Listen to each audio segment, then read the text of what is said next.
Moscou s'effondre. Les Russes retirent des milliards de dollars de leur banque parce qu'ils craignent sincèrement que leur propre gouvernement ne prenne leurs dépôts pour financer cette guerre. Cette peur est réelle. Les blogueurs de guerre russes eux-mêmes tirent maintenant la sonnette d'alarme, soulignant que le gouvernement manque d'argent et d'hommes. C'est précisément pour cette raison que des dizaines de milliers de Russes fuient le pays, car ils ne veulent pas prendre part à une guerre qui tourne terriblement, terriblement mal. Au milieu de tout cela, la plus grande ville d'Europe, la capitale de la Russie, Moscou, est tout simplement à court de carburant. En fait, la situation à Moscou est pire que partout ailleurs en Russie. Donc, pour répondre à tout cela, Poutine fait ce qu'il a toujours fait. Il emprisonne maintenant toute personne qui critique la guerre. Même les politiciens russes n'obtiennent aucune pitié.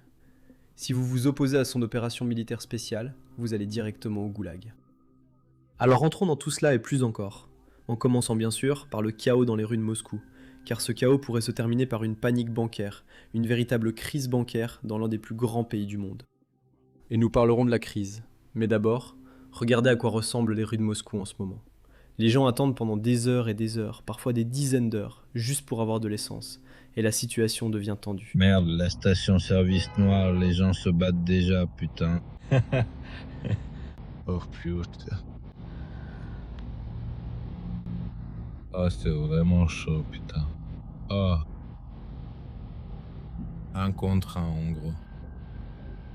C'est là que ça chauffe, vraiment. Moscou, Moscou, 26, ils sont devenus fous. Moscou, 2026, en effet. C'est fou que la capitale russe ressente déjà les conséquences si rapidement, après que l'Ukraine a commencé à frapper les raffineries russes. Au départ, Poutine croyait vraiment que cette guerre n'atteindrait jamais les élites de Moscou. Et pourtant, nous y sommes. Maintenant, cette vidéo, l'extrait que nous venons de voir, dure en fait encore 3 minutes. Et nous la regarderons en entier à la fin de la vidéo. Mais d'abord, examinons la crise bancaire, car c'est ce qui inquiète le plus les Russes et même le Kremlin. C'est le genre de choses qui peut faire s'effondrer une économie moderne. Peu importe de quelle économie il s'agit. Si les banques cessent de fonctionner, l'économie cesse de fonctionner. Et devinez quoi? C'est exactement là où la Russie se dirige. Regardez ce rapport. Maintenant, avant de lire ce message, il est important de préciser que cela vient d'un blogueur de guerre russe qui soutient la guerre. Donc, c'est quelqu'un qui soutient la guerre. Il veut que Poutine aille encore plus loin que ce qu'il a déjà fait. Et voici ce qu'il dit à propos du budget russe. Regardez. Le déficit budgétaire fédéral russe a atteint un niveau record de 8 680 milliards de roubles. Je pense que cela représente environ 90 milliards de dollars. Vous pouvez le vérifier vous-même en consultant le site web. Les dépenses s'élèvent à environ 28 milliards de roubles, et les recettes à environ 20 milliards de roubles. Permettez-moi de vous rappeler que le déficit prévu au début de l'année était de seulement 3,8 billions, puis il a été discrètement augmenté à 4,7. Et bien sûr, cela ne prend même pas en compte le déficit de 1,5 billion des budgets régionaux et le déficit du fonds social.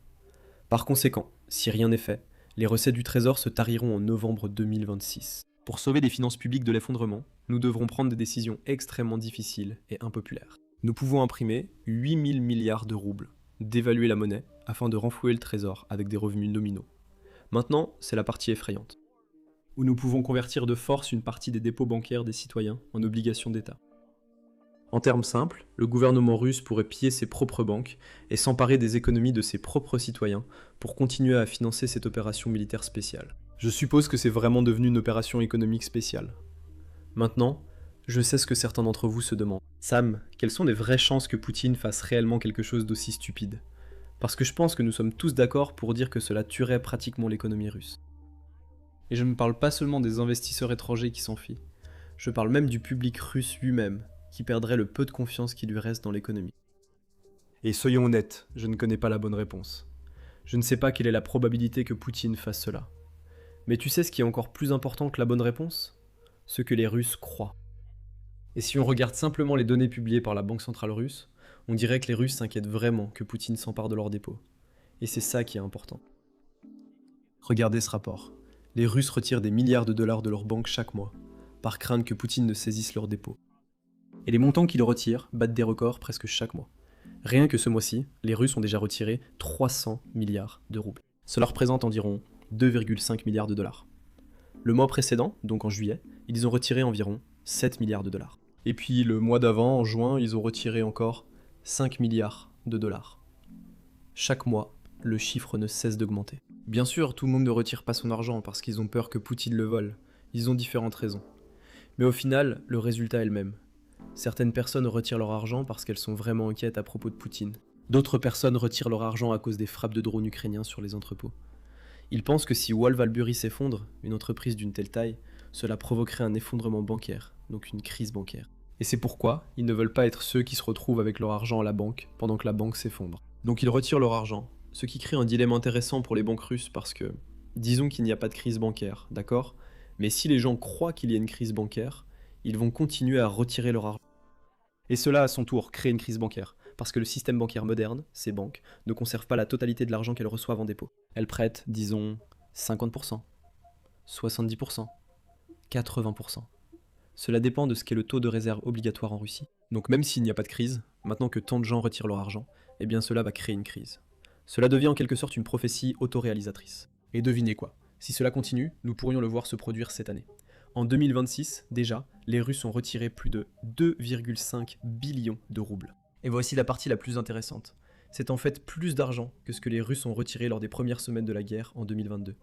Si vous êtes ici pour les bases du business, voici une autre notion essentielle. Protégez vos données personnelles en ligne. Et si je vous disais que votre adresse personnelle, votre email, votre numéro de téléphone et même des informations sur votre famille pourraient déjà être en ligne sans que vous le sachiez. Chaque jour, des courtiers en données et des sites web publics collectent, publient et vendent des informations personnelles. Cela peut entraîner du spam, des arnaques, des vols d'identité et même mettre votre vie privée en danger. C'est pourquoi j'aime Incogni. Incogni trouve automatiquement où vos informations personnelles sont exposées et envoie des demandes de suppression en votre nom. Ils ne peuvent pas vous nuire s'ils ne peuvent pas vous trouver. Et avec le forfait illimité, vous pouvez aller encore plus loin. Collez simplement le lien du site exposant vos informations personnelles et les experts d'Incogni s'occuperont du reste avec des suppressions sur mesure. Commencer ne prend que quelques minutes et après une autorisation unique, Incogni s'occupe du plus compliqué à votre place. Reprenez le contrôle de votre vie privée dès aujourd'hui. Utilisez mon code spécial pour obtenir 60% de réduction sur tout abonnement annuel à Incogni. Scannez le code QR ou cliquez sur le lien ci-dessous et commencez à supprimer vos informations personnelles d'Internet. À l'époque, il était assez logique que tout le monde retire son argent. Les étrangers, les Russes, les grandes entreprises, tout le monde voyait ce que faisait Poutine, lançant la plus grande guerre en Europe depuis la Seconde Guerre mondiale. Donc ils voulaient placer leur argent dans quelque chose de plus sûr, n'est-ce pas? Donc il était logique que les Russes retirent des milliers de milliards de roubles à l'époque. Mais maintenant, ils font ça en plein milieu de 2026. C'est clairement quelque chose d'inquiétant. Et ça montre à quel point les Russes sont devenus pessimistes maintenant, par rapport à 2022. Et pour les banques, ce problème est en fait aggravé, parce que d'un côté vous avez les Russes, les déposants, qui retirent leur argent. Mais d'un autre côté, il y a les prêts que les banques ont accordés. Eh bien ces prêts ne sont pas remboursés. Donc elles sont prises en étau des deux côtés.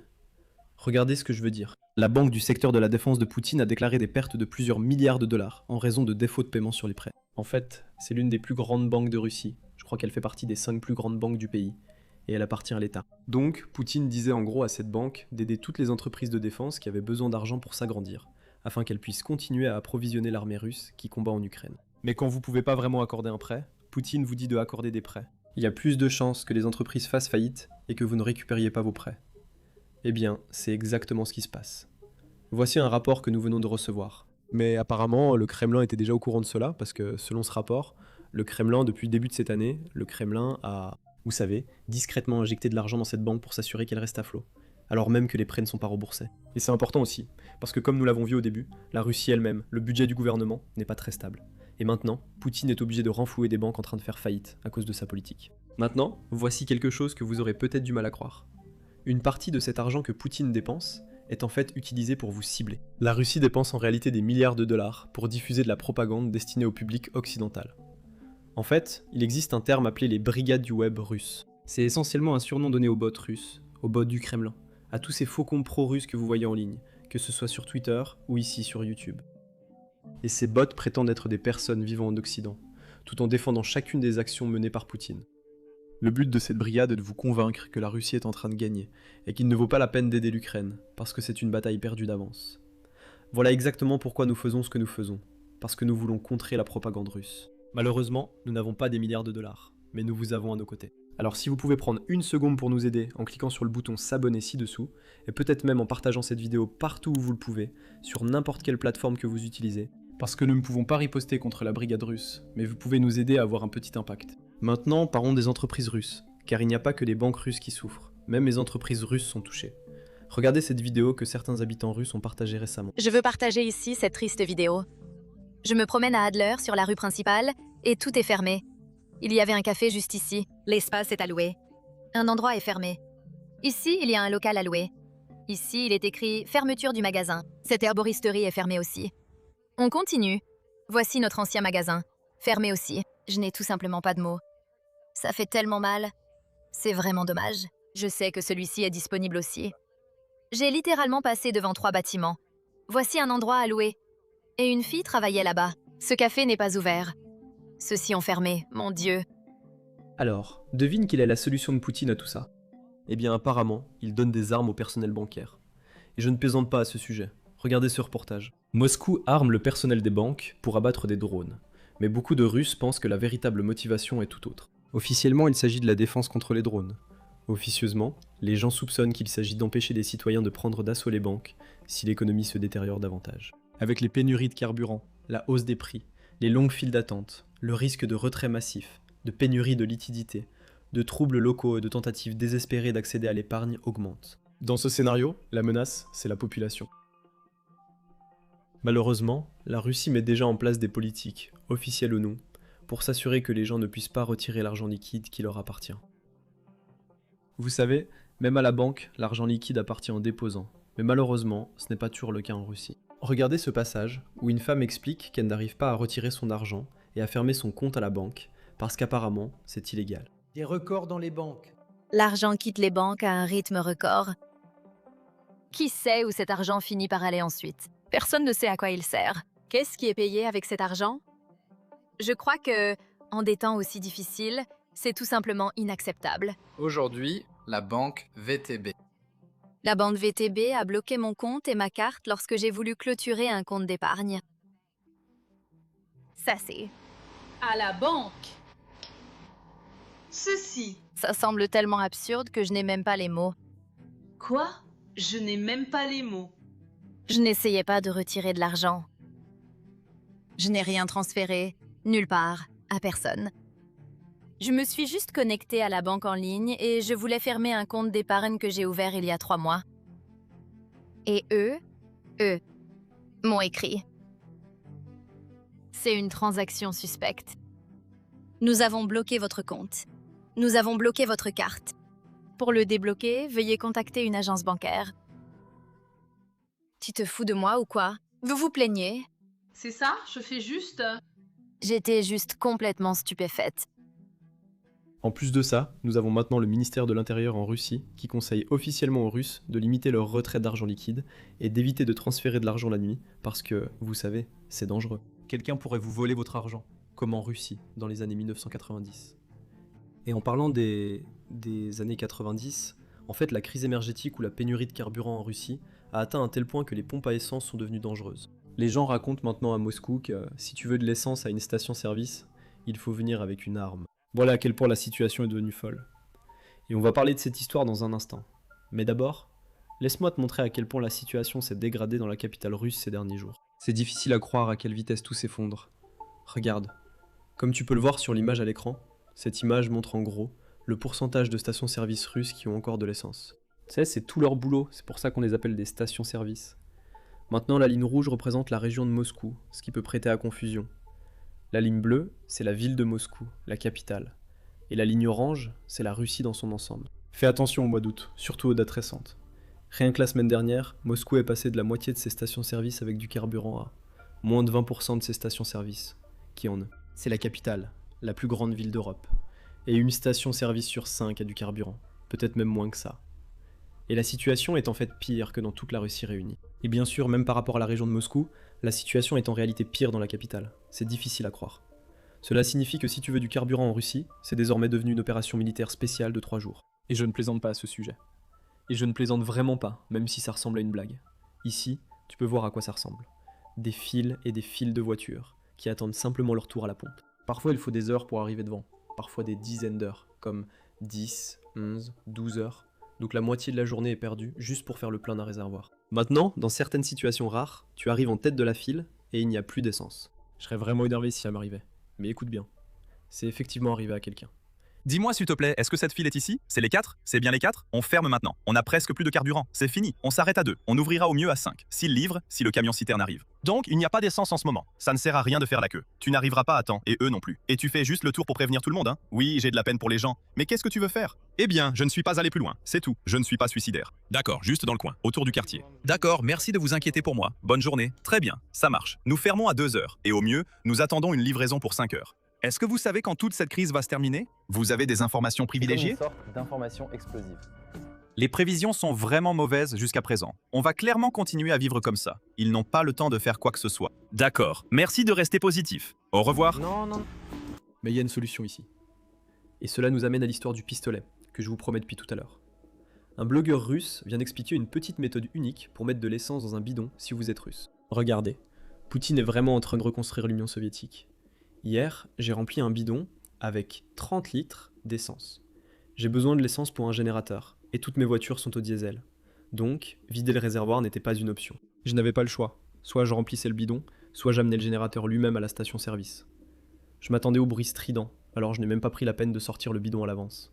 Je suis allé d'abord à la caisse, et j'ai payé. Ensuite, je suis retourné à ma voiture, et j'ai sorti mon AKM que j'ai mis en bandoulière. Alors, l'AKM est essentiellement un fusil d'assaut soviétique. C'est comme un AK-47, mais je pense qu'il est juste un peu plus léger. Donc c'est ça qu'il porte à la station-service. Ensuite, j'ai sorti mon bidon et j'ai commencé à le remplir, en tournant le dos aux employés de la station. Ils râlaient derrière mon dos, du genre « Vous ne pouvez pas remplir dans les bidons ?» Mais ils ne se sont pas approchés de moi. J'ai rempli le bidon et je suis reparti avec la pensée triste et désagréable que les années 90 reviennent. Je dois faire peur aux gens en montrant une arme. Celui qui a l'arme a raison. Je suppose que c'est ce qui arrive quand on commence à donner des armes aux guichetiers de banque. Petit à petit, les citoyens commencent à apporter des fusils dans les stations-service. Bien sûr, l'Ukraine n'a aucune intention de faciliter la situation pour la Russie. En fait, l'Ukraine travaille activement à créer encore plus de problèmes. La nuit dernière, ils ont frappé une autre raffinerie russe, et c'était l'une des plus grandes. Ici, nous avons Zelensky lui-même, qui confirme la frappe.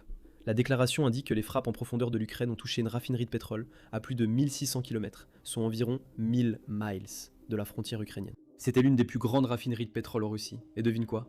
Ce n'était pas la première fois que l'Ukraine la frappait.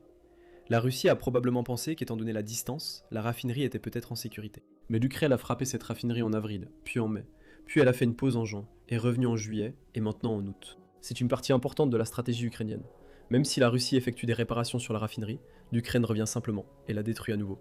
De cette façon, la raffinerie ne peut pas vraiment aider à combler le déficit pétrolier de la Russie. C'est précisément pour cette raison que certains blogueurs militaires russes mettent désormais en garde contre une rupture d'approvisionnement en carburant qui se compte en jours. Autrement dit, l'écart entre ce que la Russie consomme, ce dont elle a besoin, et ce qu'elle est capable de produire ou, je suppose, d'importer, cet écart est très important. Cela signifie que la Russie ne peut puiser dans ses réserves que dans une certaine mesure. Écoutez cet avertissement. À l'heure actuelle en Russie. En Russie, après les attaques d'hier contre les raffineries d'Orsk et l'incendie à la raffinerie de l'Extrême-Orient, la capacité de production d'essence restante estimée est inférieure à 20%, soit environ 1/5 de ce qu'elle était. Cela signifie que la Russie a actuellement un déficit de 70 000 tonnes d'essence par jour. La situation du carburant aviation est la plus critique, car les avions ne peuvent pas voler à Barmatouka. Que va-t-il arriver au transport aérien, au transport ferroviaire sur les lignes non électrifiées et à la collecte des ordures dans les villes? Qu'en sera-t-il du transport ferroviaire? En bref, nous comprenons qu'il n'y a pas d'issue à cette situation. Et la Russie sera paralysée. La guerre prendra fin précisément à cause de la crise du carburant. Sera terminée précisément. Je veux vous rappeler encore une fois que si nous comptons 5 raffineries ou plus en feu par semaine, Si vous en avez compté. la Russie n'a plus que 2, 3 ou 4 semaines au maximum. Il reste 2 ou 3 heures. S'il y a 4 raffineries en feu, la situation pourrait empirer avant la fin de la saison. Mais en général, le compte à rebours se mesure en jours. En général, le compte à rebours se mesure en jours. Maintenant, certaines personnes ont des solutions en Russie. Dans le prochain extrait, nous avons une femme russe qui a une attitude plutôt positive. Elle dit « Pourquoi avez-vous besoin d'essence? Il y a encore de la bière dans le magasin. Et pourquoi tout le monde panique tant qu'il y a de la bière? Écoutez. » Tout le monde râle en ce moment. Il n'y a pas d'essence. Il y a des putains de files d'attente énormes sur les routes pour faire le plein. Tout ça, c'est des conneries. Mais imaginez si un drone frappait une brasserie ou des magasins de bière.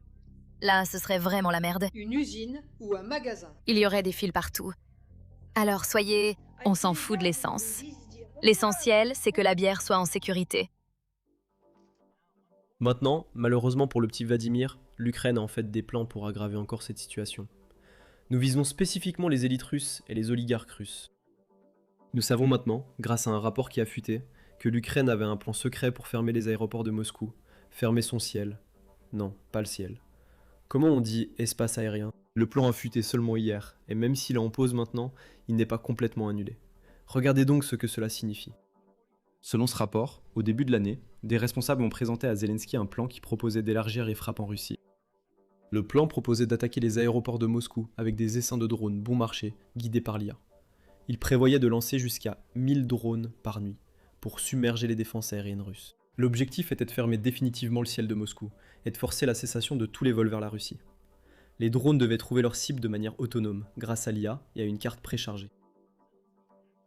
Zelensky n'a en réalité pas donné son feu vert au plan, car il craignait qu'une telle attaque puisse entraîner la destruction d'un avion civil. Il a donc seulement autorisé la poursuite des préparatifs. Au printemps, l'opération a reçu un nom de code, mais le plan a été interrompu en juillet après le limogeage de son auteur, alors ministre de la Défense, Mikhailo Fedorov. Cependant, le plan pourrait reprendre à l'avenir. Honnêtement, cela semble effrayant, mais c'est là qu'il est important de donner un peu de contexte sur ce que fait la Russie.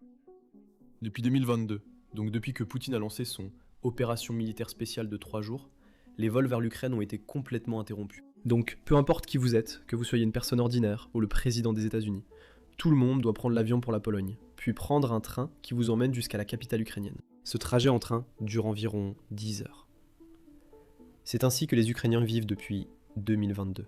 En fait, même Volodymyr Zelensky ne peut pas prendre l'avion à l'intérieur de l'Ukraine. Il doit prendre le train pour rejoindre la Pologne avant de se rendre dans un autre pays. Et à partir de là, il prend l'avion. Cela signifie que selon ce plan, ce que l'Ukraine prévoyait vraiment, c'était simplement de rendre à la Russie la monnaie de sa pièce. Maintenant, voyons où ce plan mène. Je suis sûr que l'Ukraine essaiera de faire cela à l'avenir. Mais ce plan devrait certainement mettre une énorme pression sur l'oligarchie russe. Je suis certain que les oligarques russes ne seront pas ravis de devoir utiliser le train pour se déplacer. Cela prend énormément de temps, et j'ai vu certains de ces jets privés que les oligarques russes utilisent. C'est tout simplement insensé. Je pense que même le président des États-Unis ne voyage pas dans le genre de luxe auquel les oligarques russes sont habitués. Donc, si l'espace aérien de Moscou est fermé, Poutine va ressentir beaucoup de pression venant de toutes ces personnes qui profitent énormément de cette guerre. Et bien sûr, ce sera une bonne nouvelle pour l'Ukraine, car la paranoïa de Poutine atteint déjà de nouveaux sommets. Poutine vient tout juste d'arrêter un autre candidat qui se présentait contre son parti, lors des prochaines élections à la Douma, donc les élections parlementaires russes. Et la raison de cette arrestation? Eh bien apparemment, cet homme avait publié des messages critiquant le régime. Donc il a été arrêté, et il ne peut pas se présenter aux élections parlementaires. Voilà à quoi en est réduite la Russie d'aujourd'hui. Le plus grand crime dans le pays, c'est de critiquer la guerre, ou, bien sûr, de critiquer les informations, ou Poutine. Vous savez, la partie la plus choquante de cette histoire, c'est que l'Ukraine vient de mener sa plus grande contre-offensive depuis 2023. Cela a essentiellement effacé tous les gains que la Russie a réalisés cette année, alors que la Russie a perdu des centaines de milliers de soldats. Mais aucun média grand public n'en parle réellement, peu importe quel que soit le camp que l'on regarde. Le New York Times ne rapporte pas cette nouvelle, du moins pas encore. Le Wall Street Journal n'en parle pas non plus. Et puis bien sûr, il y a l'autre camp. Nous avons une machine de propagande russe qui dépense des milliards de dollars chaque année pour répandre les mensonges que Poutine veut que tout le monde croie. C'est exactement pour cela que nous faisons ce que nous faisons. Pour révéler la vérité sur le courage des Ukrainiens et lutter contre la propagande russe. Maintenant, je l'admets, nous n'avons pas des milliards de dollars comme Vladimir Poutine, mais nous, on vous a. Récemment, nous avons lancé Basics Insider. C'est un moyen pour vous de nous soutenir et d'obtenir en retour des contenus exclusifs. Vous pouvez devenir membre dès maintenant en cliquant sur le bouton rejoindre ci-dessous ou en allant sur basicsinsider.com. Maintenant, laissez-moi vous dire ce que vous obtenez en devenant membre, parce que ce n'est pas simplement une sorte de charité. Si vous devenez membre, vous aurez accès à des vidéos exclusives que nous mettons en ligne chaque jour et qui n'apparaissent pas ici sur YouTube. Nous approfondissons beaucoup plus les sujets que nous traitons et nous passons plus de temps sur des détails qui ne rentrent pas dans ces vidéos. Et bien sûr, le meilleur dans tout ça, c'est que nous faisons intervenir des vétérans militaires expérimentés comme Chuck Farr pour analyser les images du front, expliquer ce qui se passe réellement et distinguer les faits de la propagande. C'est vraiment notre couverture non censurée et approfondie pour ceux qui veulent comprendre ces conflits au-delà des gros titres. Et bien sûr, pour être honnête, votre adhésion nous aide énormément. La réalité, c'est que l'algorithme de YouTube change constamment. Les revenus publicitaires augmentent un jour et baissent le lendemain. Certaines vidéos sont recommandées cette semaine et peuvent ne plus l'être la semaine prochaine, à cause de quelque chose que nous avons dit. C'est pourquoi, créer une communauté de membres nous permet de continuer à produire une couverture indépendante sans dépendre entièrement d'un algorithme tout-puissant. Donc si vous aimez les analyses plus approfondies, tout en nous aidant à poursuivre ce travail, vous pouvez devenir membre en cliquant sur le bouton Rejoindre ci-dessous, ou en allant sur Basics Insider. Nous serions ravis de vous compter parmi nous. Et le meilleur dans tout ça, voici un extrait de notre vidéo exclusive où Chuck Farr fait ses analyses habituelles. Écoutez ça. Le taux d'approbation en ce moment, ce qui ne veut pas dire qu'ils ne seront pas tous renvoyés. Bien sûr, les élections peuvent tout changer. Mais ce dont nous devons nous inquiéter, Poutine, moi je n'ai pas à m'en inquiéter. Vous n'avez pas à vous en inquiéter non plus. Les gens autour de Poutine, sa classe oligarchique, son groupe de millionnaires corrompus. Écoute mec, ils veulent juste recommencer à encaisser ces gros chèques et traîner avec des Suédoises en bikini sur la Côte d'Azur. Ils ne veulent pas faire ça. Et l'histoire montre que si vous avez un dictateur despotique entouré d'un groupe de complices, Une fois qu'ils se sentent menacés, Caligula, Néron, Saddam Hussein, ils agiront contre lui. Donc au vu de l'histoire, c'est inévitable. Celui-ci montre comment il se déplace maintenant. Donc même moi, j'ai bien regardé leur tueur là-bas. Tu sais, c'est comme ça qu'on dit toujours « ce n'est pas moi » quand on dit quelque chose comme ça sur son uniforme. Ce sont des brutes tchétchènes, n'est-ce pas? Ils viennent bien sûr de Tchétchénie, envoyés par le dictateur fantoche. Et ils sont célèbres pour faire des choses incroyablement stupides devant la caméra. Ce sont essentiellement des gars de l'arrière. Ils sont souvent utilisés comme hommes de main contre les conscrits russes. Et je ne suis pas surpris qu'ils roulent dans une ambulance. Pourquoi ne le feraient-ils pas? Vous savez, et je suppose que ce n'est pas techniquement contre le Convention de Genève d'avoir un combattant dans une ambulance, mais si vous utilisez une ambulance pour transporter des troupes vers le front, eh bien, laissez-moi le dire ainsi. Je pense que les Ukrainiens peuvent comprendre ce que fait une ambulance. Et vous savez, les Ukrainiens n'attaquent pas la Croix-Rouge. Je veux dire, l'Ukraine n'a pas besoin de commettre un crime de guerre pour empoisonner ses relations avec ses bienfaiteurs occidentaux. C'est cela qui la limite plus que tout. Mais vous savez, j'ai personnellement vu une vidéo de conscrits russes agitant un drapeau russe au sommet d'un véhicule calciné. D'une ambulance blindée sur le front près de Konstantinivka. Donc, ils feront tout ce qu'ils peuvent se permettre, et ils le font. Donc cette caméra de sonnette a filmé une frappe de missile survenue à 100 km à l'intérieur de la Pologne. Je ne sais pas si vous en avez entendu parler la semaine dernière. Oui, absolument.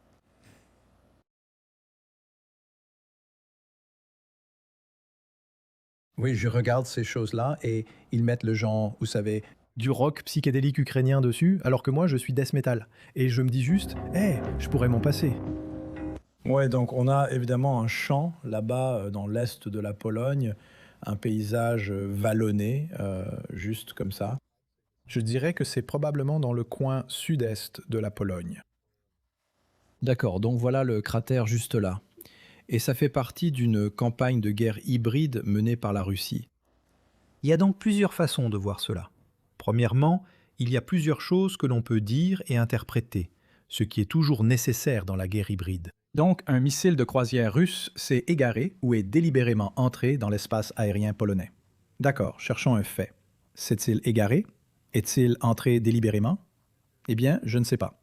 Comment a-t-il atterri? Eh bien, sa tête explosive a explosé complètement, n'est-ce pas? Donc, on regarde un cratère de 10 mètres, juste là, c'est un fait. Peu importe ce qui est entré là-dedans, ça a explosé. D'accord, voici une question. Qu'est-ce qu'il visait, n'est-ce pas? Est-ce qu'il était destiné à, vous savez, Varsovie? Est-ce qu'il a dévié ou est-ce qu'il a juste atterri accidentellement dans le champ de ce fermier? D'accord, je vais soutenir que ce n'est pas un accident. La tête explosive a explosé. Beaucoup de choses doivent se passer avant que ce truc fasse boum. Il s'arme, il y a encore une autre sécurité pour l'altitude. Il passe en mode impact ou explosion aérienne. Toutes ces choses ne sont pas des coïncidences. Elles ne tombent pas en panne. C'est pour ça qu'il y a des sécurités. Je dirais qu'ils ont choisi un champ à découvert. Et c'est ça le message, non?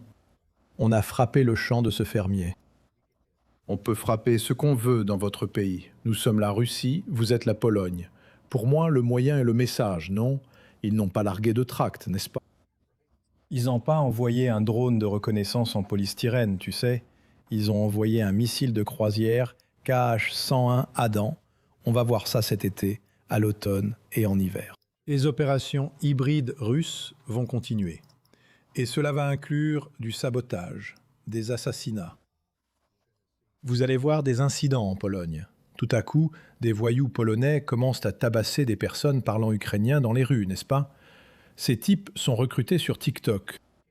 Tu veux gagner de l'argent facilement? Tu sais, mets un col roulé noir et une casquette noire et tabasse un Ukrainien. Je t'enverrai 500 €. On a vu que ça a commencé cette semaine. Ouais, écoute, j'ai un article qui va sortir dans le Key Post. Il sera probablement publié que dans 7 ou 8 jours et il porte exactement sur la guerre hybride. D'accord, voici le fleuve Dnipro, à Olechki, qui se trouve juste en face de Kherson, de l'autre côté du fleuve. Ici, on a des membres des forces spéciales russes. Non, ce n'est pas le cas. On a juste un idiot dans un bateau gonflable pour enfants. Et je dois te dire, ce largage est vraiment impressionnant. Ne joue pas au beer pong avec ces types-là. Maintenant, ils ont ralenti la vidéo pour que tu ne puisses pas calculer le temps de chute, parce qu'alors tu pourrais absolument calculer l'altitude. Mais tu sais, je pense, Al... Tu sais, Adam et moi, on peut tous les deux déterminer l'altitude, mais ce tir est vraiment incroyable, non? C'est incroyablement impressionnant. Ouais, il y a un gars qui n'avait pas prévu de nager avec tout mon gilet pare-balles, 300 cartouches de munitions et le fusil accroché autour de mon cou. Eh bien, je suis maître nageur. Quelqu'un appelle le maître nageur. Non, je ne peux pas, je n'y arrive pas, désolé. Merci mon pote. Je vais rester assis ici et faire tourner mon sifflet. Tu sais, rentre chez toi si tu ne veux pas que ça arrive. Et voilà le truc drôle. On dirait, eh bien, c'est un pneu. Mais j'allais dire, on dirait une bouée de sauvetage accrochée juste là. Mais il ne l'a pas atteinte. C'est un pneu. Je vais lui lancer un parpaing. Ouais. Ils l'ont mérité. Il le mérite. En fait, tu ne veux pas mourir? Rentre chez toi, mec. Rentre juste chez toi. D'accord. Ça ressemble à un avion d'entraînement primaire, Yak. Maintenant, je ne peux pas en être sûr, mais... Tu sais, train d'atterrissage, tricycle, monoplan à aile basse, c'est absolument ça. Donc, c'est un avion d'entraînement primaire de l'époque soviétique. Je ne peux pas dire si c'est du 5.56 ou du 7.62, mais on dirait que, mec, c'est du sacré tir au fusil. Donc, on peut pas l'entendre, mais lui pouvait probablement entendre qu'il l'a touché, parce que le bruit du moteur change quand on le touche. Il passe de brrr à grrr. Voilà, il descend maintenant. Je ne sais pas exactement, mais je soupçonne que c'est au sud d'Odessa, qui se trouve à l'ouest de Kherson, sur la côte de la mer Noire. C'est une belle ville balnéaire. C'est un peu comme si Miami Beach avait des falaises. C'est à ça que ça ressemble. C'est vraiment un endroit magnifique. Mais quel tir, mec. Un seul tir. Il a eu ce truc. Si vous voulez regarder le reste de cette vidéo et d'autres vidéos comme celle-ci, vous pouvez aller sur Basics Insider ou cliquer sur le bouton rejoindre ci-dessous.